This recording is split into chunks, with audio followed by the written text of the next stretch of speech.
Hey, so I'm here with a Eufy RoboVac11, and we're having an issue here. Yours is probably making the same thing as mine. It's making a lot of beeping noises, and if you count them, it's 4 beeps, which tells us that this brush is stuck. Now, we've looked at it, we don't see anything there, so what is the problem? Well, I'm going to show you how to fix it today.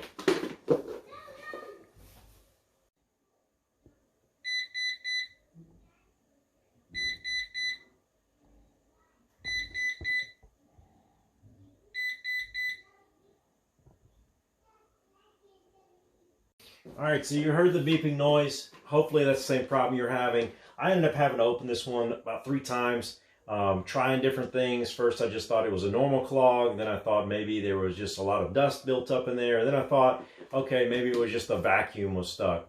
Sure enough, it was the rolling brush, and that's what we're going to look at today. I'm going to talk about the other issues as well and how to deal with those. First thing we want to do though is we want to power off the unit with the hard power on the back. And then you do want to open it up and just check to see, what does your brush look like? Is there something stuck in here? A lot of times we get a sheet of paper in there. I've got 4 kids, and so you're going to hear them during this video because it's bedtime, and of course that means the 3-year-old needs to run wild. So you're going to hear a lot of that. But the issue we're seeing here today is this looks clean. We're going to take out our dust collection and look there. There looks to be no impediments, but we're still getting the problem. So what I'd like you to do is to take your screwdrivers and you're going to loosen these 8 screws. 1, 2, 3. Where am I at? And there's one. I'm sorry, we got to take these things off as well. 4. So 1, 2, 3, 4. 1, 2, 3, 4. Once you loosen those up, you'll also be loosening these 2. Now these 2 get to the battery door. We want to open that first, and we'll see that, to go ahead and disconnect the battery. And we've got 1 more screw here, plus we've got 6 small screws. So I've got a precision screwdriver to take off these. That'll take our bumper off, and we're going to need to disconnect something inside of there. Alright, so now I have loosened all the screws, and I just want to point out that the 2 screws here, right here over the battery door, those 2 screws are the same. So here's the battery. It's pretty easy. We just disconnect the battery. I've already disconnected. That's why it came out so easy. But to disconnect it, it's pretty straightforward. It's got a little lever on the part that stays on the Eufy, and you just push that up and it comes right off. But those 2 screws are the same size as the screw that is located right here next to the brush. There's one right at the very top. Do not get that screw mixed up with the rest. All the rest of the screws that we just took out, these 1, 2, 3, 4, so there's 8 altogether, they're all the same size, but the one next to the brush is a different size. It is the same size as the battery door. Now we've also taken off the 6 screws that are on the bumper in the front, that front sensor, so this bar comes off.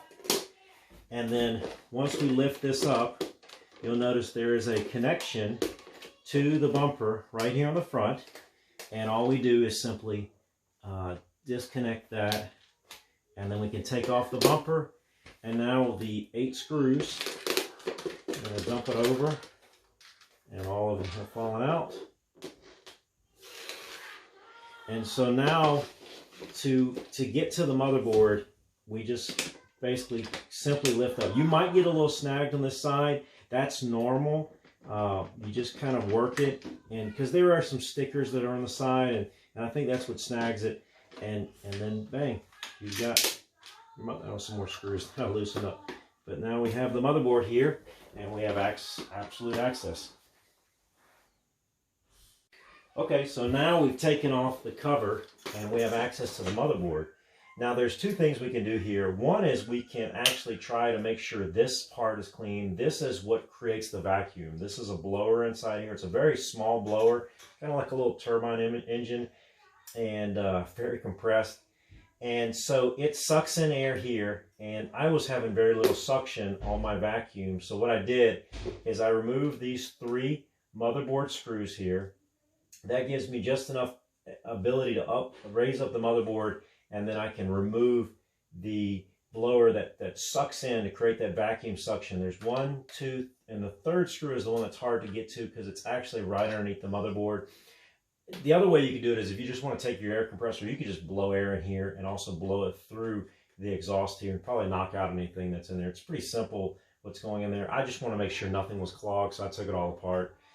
To get to the motor we want, this is the motor that controls the brushes on the bottom. It's only one screw, just one screw, and that motor is actually connected by a little belt that will run the brushes on the bottom. Once you take out that screw, this whole assembly comes out. So it's literally one screw and unplug that. So let's go ahead and do it. Okay, now that we have the motor out, so we have 1, 2, 3, 4 screws here, and we also can see circuit board here looks good. There doesn't look to be any trash here on this side of the bearing of the motor. So let's see what's inside. All right, so we're going to get the last screw out here and slowly open it up. We can see the belt. It does look good, does not look broken. So here's the belt here. This part is what actually would turn that brush. It does look good. I don't see any trash. It looks a little dusty, but that's it. So our issue is here, and sure enough we see some hair in here. Trying to get that out, and we'll remove these 2 screws and actually look at the motor now. Alright, so now that we've taken out the motor, what I did is I just wanted to make sure this was the issue. I did see that there was hair stuck right here in this bearing, so I used some very thin tweezers. These are electronics tweezers right here, so you see they have a fine point. And I tried to pull as much as I could out. Because it's such fine hair and it's been running for a while, it was difficult.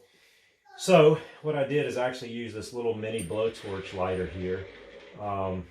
This is really handy. Of course, you can get it at any gas station for peeless smoke. And it's really great because you can get that blowtorch action, and I just burned out the hair. Now you think, well, is that going to damage the motor? Really, I focused the burning right here in this edge. So really, it just made the hair into almost carbon. And once it was carbon, I used my air compressor, blew it out a couple times. Now, I wanted to test the motor too, so I just rigged this up. I just took a 5-volt power supply, cell phone power supply, anything like that. This happens to be a variable one. It's easy to hook up some wires to. And you can see I've got right at 4.5 volts. Let me see if I get it to go all the way. For some reason, it's not giving me a good connection right now. No technical difficulties. Let's go on my 5-volt power supply. There we go. So 4.644, and that's right, because it really, this one does 4.5 volts to match some batteries. So that's where we're at right now. So I've got it hooked up, and I'm just going to hook up the negative terminal here, and you should see the motor if it works or not. So sure enough, it starts spinning. Looks good. It did start making a squealing noise. So what I did to fix that is I've got some 3-in-1 gun conditioner formula. You can get this any place you can buy things for a gun to clean guns, and I just put some of that oil right here in that separation here where you've got the gear and then you've got the actual motor inside of there, because it's okay. This is good to help that motor run. It's not going to hurt the brushes in there. It's not going to hurt in those things. And now if you see, after I've put that gun conditioner on there and run some oil on it, it runs like a champ. It sounds great. So now we're going to put everything back together.